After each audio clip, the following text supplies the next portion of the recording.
कहानी की शुरुआत होती है एक ऑफिस से जहाँ मैनेजर अपने एम्प्लॉयज को ठीक से काम ना करने के कारण डांट रहा था। लेकिन तभी आइको नाम की एक बेहद खूबसूरत लड़की आती है, पर मैनेजर उसको लेट आने पर भी नहीं डांटता। ऐसा इसीलिए क्योंकि आइको बहुत सुंदर थी। आइको की फीमेल कॉलीग्स उसको पसंद नहीं करती क्योंकि उन्हें लगता है कि चाहे वो जितना भी ज्यादा मेहनत क्यों ना कर ले, मगर आइको की जैसी मैनेजर उनकी गलतियों को कभी भी नजरअंदाज नहीं करेगा।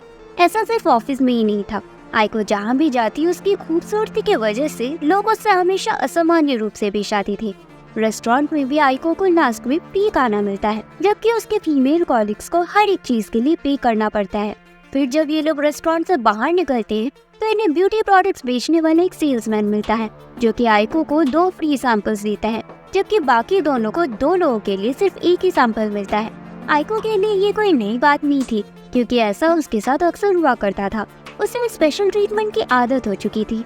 अचानक एक दिन देश का प्रधानमंत्री प्रेस कॉन्फ्रेंस करके जनता को बताता है कि देश की आर्थिक स्थिति दिन के दिन खराब होती जा रही है, इसीलिए इस परिस्थिति से निकलने के लिए सरकार एक नया कानून लागू करने जा रही है, जिसका नाम है ब्यूटी टैक्स। यानी कि अब से सारी खूबसूरत औरतों को टैक्स देना पड़ेगा। जो जितना सुंदर होगा उसे उतना ज्यादा टैक्स देना होगा। हर औरत की खूबसूरती को जांचने के लिए सरकार दुकानों में खूबसूरती मापने वाली मशीन लगाएगी। इस बात से कई सारी औरतें विद्रोह करना शुरू कर देती हैं क्योंकि ये तो भेदभाव था। इसके जवाब में प्रधानमंत्री गुस्से से कहता है कि खूबसूरत औरतों को कई सारे फायदे मिलते रहते हैं जो बदसूरत लोगों को नहीं मिलते, और जो लोग ब्यूटी टैक्स नहीं भरेंगे उनको सजा दी जाएगी। कुछ दिनों बाद आइको के पास एक आदमी आता है जो कि आइको को अपने ब्यूटी सैलून के लिए मॉडलिंग करने का ऑफर देता है। आइको उस आदमी को ऑफर खुशी खुशी ले देती है। उसके फीमेल कॉलीग्स को उससे बहुत जलन हो रही थी, लेकिन फिर वो न्यूज़पेपर में देखते हैं कि ब्यूटी टैक्स अब हर दुकान में चालू हो गया है। आइको अपनी फीमेल कॉलीग्स के साथ रेस्टोरेंट में खाना खाने जाती है, और खाने के बाद जब पैसे देने की बारी आती है तो उसके कॉलीग्स को सिर्फ 1000 रुपए पे करने पड़ते हैं, जबकि दूसरी तरफ आइको की खूबसूरती पहले मशीन से मापी जाती है और फिर उससे 20% ज्यादा पैसे लिए जाते हैं। ऐसा ही जब वो पानी की बोतल खरीदने जाती है तब उसको खूबसूरत होने के कारण आम लोगों से ज्यादा पैसे देने पड़ते हैं। पूरे देश में हर खूबसूरत औरत के साथ ये हो रहा था। न्यूज में भी यही खबर दिखाई जाती है कि लोग इस नए कानून से बहुत खुश हैं। एक आदमी न्यूज रिपोर्टर से कहता है कि मुझे सुंदर लड़कियों पर ढेर सारे पैसे लगाने पड़ते थे, इसलिए ये अच्छी बात है कि अब उन लड़कियों को मुझसे ज्यादा टैक्स पे करना पड़ेगा। एक कम खूबसूरत लड़की ये कहती है कि सुंदर लड़कियों को लोग कुछ ज्यादा ही सिर पर चढ़ा रहे थे, और इसीलिए इसमें कोई बुराई नहीं है अगर उनसे ज्यादा टैक्स लिया जा रहा है तो। ब्यूटी टैक्स का कानून लागू होने से पहले कई सारे लोगों को ऐसा लग रहा था कि ये भेदभाव है, लेकिन अब सब लोगों की सोच बदल गई है। सभी इस कानून से खुश हैं। अगले दिन आइको को तनख्वाह मिलने वाली थी। तनख्वाह के खत को देख के वो बहुत खुश हो जाती है, मगर जैसे ही वो खत खोलती है तो उसे पता चलता है कि उसे इस बार कम तनख्वाह मिली है। ये बात जाके वो मैनेजर को बताती है। तब मैनेजर बताता है कि नए कानून की वजह से उसकी तनख्वाह में से भी 20% ब्यूटी टैक्स के तौर पे काट लिया गया है। आइको इस ब्यूटी टैक्स से बहुत परेशान हो चुकी थी, इसलिए वो शहर की बाकी सुंदर महिलाओं के साथ टैक्स ऑफिस में जाती है और वहाँ विद्रोह शुरू कर देती है। लेकिन वहाँ का कर्मचारी आइको को बाकी महिलाओं के साथ वहाँ से चली जाने को कहता है। वो बताता है कि ब्यूटी टैक्स को हटाया नहीं जा सकता क्योंकि कानून लागू हो चुका है कि हर सुंदर महिला को अपने सुंदरता के मुताबिक ब्यूटी टैक्स देना होगा, और इसमें कुछ गलत नहीं है क्योंकि इस कानून से पहले सारी सुंदर महिलाओं को बिना कुछ किए ही बहुत सी सुविधाएं मिलती थी। आइको को लगता है कि ये कर्मचारी सच कह रहा है। ब्यूटी टैक्स के लागू होने से पहले उसे बहुत से फायदे मिले हैं। वो याद करती है अपने बचपन को जब उससे गलती से एक बार फूलदान टूट गया था। बाद में जब उस फूलदान का मालिक आया तो उसने आइको के अलावा बाकी सारे बच्चों को डांट लगाई। क्योंकि आइको सबसे प्यारी थी इसलिए मालिक ने उसको माफ कर दिया। कॉलेज में भी जब वो अपने सारे दोस्तों के साथ बाहर खाना खाने जाती थी तब आइको के दोस्त उसके खाने के पैसे भरते थे क्योंकि वो सबसे ज्यादा सुंदर थी। अब आइको को गहरे सोच में देख के कर्मचारी कहता है कि तुम इस नए कानून को अलग नजरिए से देखो। इस कानून की वजह से तुम्हारी खूबसूरती का एक स्टैंडर्ड बन गया है। कर्मचारी की बातें सुन के आइको को बहुत अच्छा लगता है क्योंकि अब उसका ब्यूटी टैक्स को देखने का नजरिया ही बदल गया था। देश के सभी निवासी अब ये सोचने लगे थे कि जिन लोगों पर ब्यूटी टैक्स लगाया जा रहा है वो लोग बहुत खास है। कुछ दिनों बाद आइको का एक इंटरव्यू लिया जाता है जहाँ वो बताती है कि ब्यूटी टैक्स देने वाले बहुत ही कम लोग हैं और इन लोगों में शामिल होना बड़ी बात है, इसलिए वो खुश है कि उसे ब्यूटी टैक्स देना पड़ता है। आइको के साथ कुछ और लड़कियों का भी इंटरव्यू लिया जा रहा था। वो सारी बताती है कि जब लड़कों को पता चलता है कि हम ब्यूटी टैक्स देते हैं तब वो हमें तुरंत डेट के लिए पूछते हैं।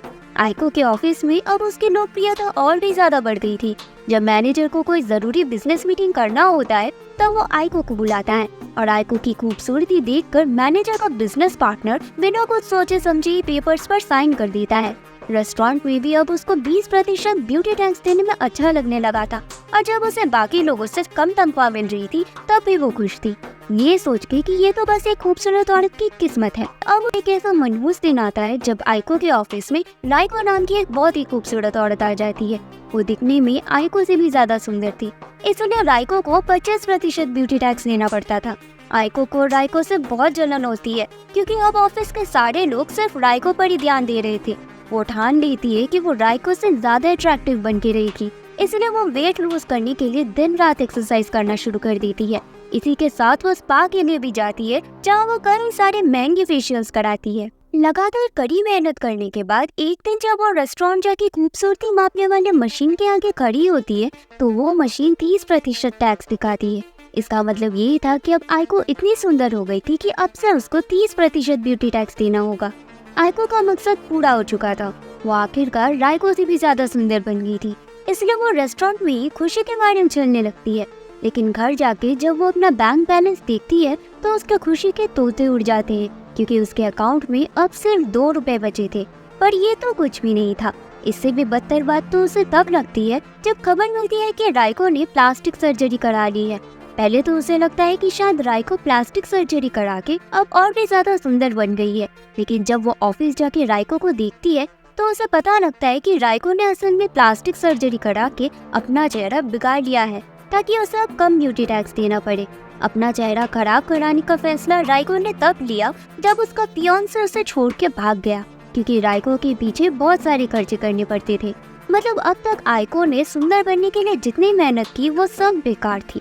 इसके बाद मैनेजर उसे अपने ऑफिस में बुलाता है और कहता है कि तुम्हें नौकरी से निकाल दिया गया है क्योंकि कंपनी को सुंदर लड़कियों पर ज्यादा खर्चा करना पड़ता है गवर्नमेंट को टैक्स देकर, इसलिए सारे सुंदर लड़कियों को नौकरी से निकाला जा रहा है। इसके बाद समाज की सोच और भी ज्यादा बदल जाती है। जिन लोगों को खूबसूरत होने का घमंड था अब वो लोग अपनी नौकरी बचाने के लिए बदसूरत बनने के तरीके ढूंढ रहे थे ताकि उन्हें कम टैक्स देना पड़े। मार्केट में बदसूरत बनाने वाले प्रोडक्ट ज्यादा बिकने लगे थे। आदमी लोग भी सुंदर लड़कियों को देखकर अब दूर हो जाते थे क्योंकि सुंदर लड़कियों का खर्चा उठाना बहुत मुश्किल था।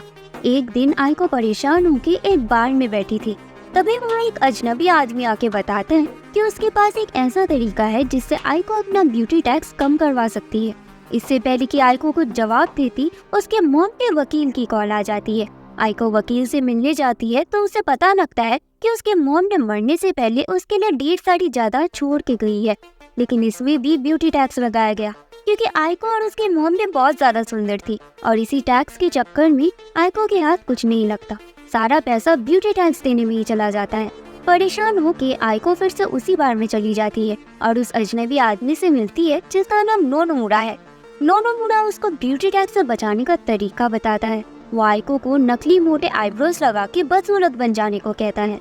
पहले तो आइको हिचकिचा रही थी क्योंकि ब्यूटी टैक्स ना देने के जुर्म में अगर वो पकड़ी गई तो उसे जेल हो सकती है, मगर बाद में वो नोनोमुरा की बात मान जाती है और नकली आईब्रोज, मोटी सी तिल और छोटे बालों वाला विग लगा के टैक्स ऑफिस में चली जाती है। टैक्स ऑफिस में जाके वो कर्मचारी से कहती है कि उसके मॉम के मौत के बाद वो बहुत परेशान हो गई थी जिस वजह से वो बदसूरत बन गई। कर्मचारी आइको को खूबसूरती मापने वाली मशीन के आगे खड़ा करके उसकी सुंदरता जांचता है, जिससे वो मशीन दिखाती है कि आइको बदसूरत है और उसे ब्यूटी टैक्स देने की जरूरत नहीं है। इसलिए वो कर्मचारी आइको का नाम सुंदर लड़कियों के लिस्ट से हटा देता है। इसका ये मतलब था कि अब से आइको को ब्यूटी टैक्स नहीं देना पड़ेगा और उसे अपने मॉम की जायदाद भी बिना टैक्स दिए मिल जाएगी। आइको बहुत खुश थी कि अब फाइनली उसे ब्यूटी टैक्स से छुटकारा मिला। तभी उसे नोनोमुरा की कॉल आती है। वो आइको को अपने पेरेंट्स से मिलाना चाहता था, इसलिए वो आइको को एक अच्छी सी ड्रेस पहन के अपने घर बुलाता है, जिससे आइको को लगता है कि पक्का ये आदमी उससे प्यार करने लगा है। अब वो दिन आ जाता है जब आइको को नोनोमुरा के पेरेंट्स से मिलने जाना था, इसलिए वो बहुत अच्छा सा ड्रेस लगाती है और मेकअप करके तैयार हो जाती है। लेकिन तभी उसके दरवाजे पे कोई दस्तक देता है। जब वो दरवाजा खोलती है तो उसके होश उड़ जाते हैं क्योंकि 2 पुलिस वाले उसके दरवाजे पे खड़े थे। दोनों पुलिस वाले आइको को गैर कानूनी तौर पे ब्यूटी टैक्स से बचने के जुर्म में गिरफ्तार कर लेते हैं। आइको को बताया जाता है कि नोनोमुरा एक फ्रॉड आदमी है जो कि सुंदर लड़कियों को फंसा के उनके जायदाद हड़पता है। इसका मतलब नोनोमुरा को कभी आइको पे दिलचस्पी थी ही नहीं, उसे तो बस आइको की जायदाद चाहिए थी। इसके बाद आइको को 2 साल के लिए जेल भेज दिया गया, जहाँ वो बहुत ज्यादा डिप्रेस हो गई। जेल में उसकी सिर्फ एक ही दोस्त थी जो कि असल में उसकी सेलमेट थी। उस लड़की को भी ब्यूटी टैक्स से गैर कानूनी तरीके से बचने के जुर्म में जेल भेजा गया था। आइको अपना हाल देख के सोचने लगती है कि काश वो बदसूरत पैदा होती तो आज उसको ये दिन नहीं देखना पड़ता। लेकिन तब उसकी सेलमेट कहती है कि तुम्हें सच्चाई को एक्सेप्ट करना चाहिए और अपने परिस्थिति को समझना चाहिए। सेलमेट बताती है कि वो दोनों इसीलिए खुश नहीं है क्योंकि उनका दिल छोटा है। अब तक उन दोनों को अपनी खूबसूरती पर बहुत घमंड था, जिस वजह से उन्होंने कभी अपने व्यक्तित्व पे ध्यान ही नहीं दिया। आइको को सेलमेट की बातें बहुत प्रेरित करती है, इसलिए वो अपने आप से एक वादा करती है कि आज के बाद से वो अपने व्यक्तित्व को खूबसूरत बनाने पे ध्यान देगी। वो 2 साल बाद जब वो जेल से निकलती है तो वो अपने व्यक्तित्व को अच्छा बनाने पे ध्यान देने की कोशिश करती है। वो एक बच्चे को आइसक्रीम गिर जाने की वजह से रोता हुआ देखती है, इसलिए वो जल्दी से उस बच्चे के लिए दूसरा आइसक्रीम खरीदने जाती है। तभी दुकानदार उसके एक्स्ट्रा पैसे लौटा देता है, ये कहते हुए कि तुम इतनी भी ज्यादा खूबसूरत नहीं हो कि तुम्हें ब्यूटी टैक्स के लिए एक्स्ट्रा पैसे देने पड़े। आइको के पीछे खड़े 2 बच्चे उसका मजाक उड़ाने लगते हैं, ये कह के कि आइको तो बहुत ही बदसूरत है। ये बात सुन के आइको व्यक्तित्व अच्छा बनाने वाले वादे भूल जाती है और गुस्से से उन बच्चों को कहती है कि मैं आज भी बहुत ज्यादा सुंदर हूँ। अब आइको को एहसास होता है कि 2 सालों में खूबसूरती का स्टैंडर्ड बदल गया है। अब सारे मर्द बदसूरत औरतों को ही डेट करते हैं ताकि ज्यादा खर्चा ना करना पड़े, और अब के दौर पे बदसूरत औरतों को ही ज्यादा सुंदर माना जाता है और वही ज्यादा लोकप्रिय है। इन सब बातों को दिमाग से हटाकर जब आइको उस बच्चे को आइसक्रीम देने जाती है तो वो बच्चा आइसक्रीम लेने से इनकार करके वहाँ से भाग जाता है, क्योंकि आज के ब्यूटी स्टैंडर्ड के हिसाब से आइको बदसूरत है। और इसी के साथ ये कहानी यही खत्म हो जाती है।